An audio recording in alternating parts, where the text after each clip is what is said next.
what's the complication there, right? Like why should our listeners care? Okay, this is how it's divided, but why does that potentially complicate things? Well, so it's important to understand that real estate, if you really want to be successful in real estate, it's important to understand that real estate and your investment formulas are more than just pro formas and like how many units you're buying, but also like what's going on in the neighborhoods that you're buying in, right? Because the neighborhoods that you're buying in, you should have, as a professional in real estate, an interest in the demographics.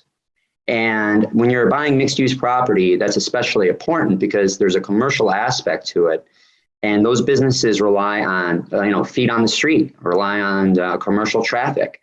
And if you don't have someone that's allowing density to be built, for example, along a major commercial street, that's going to impact you and the value of your real estate. Because if you don't know that, that's going to tie back to you later when you're trying to figure out why your storefront isn't renting for X amount of square footage for, X dollars per square foot than the one that you would have thought would have happened just half a mile down the road that way.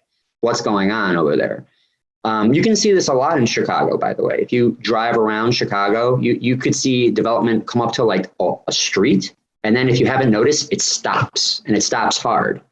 And then after that, it's like a ghost land. And you're like, oh, this is obvious. I got to invest here. But that's not necessarily always the case. And that's because the wards don't necessarily create neighborhood-based wards. They create wards based off of an ethnic identity, which honestly, I mean, you can read some stuff about that even today. If you pick up the local Economist, there was an article about how the ward map drawing process in Chicago doesn't necessarily reflect the best way to service the public these days.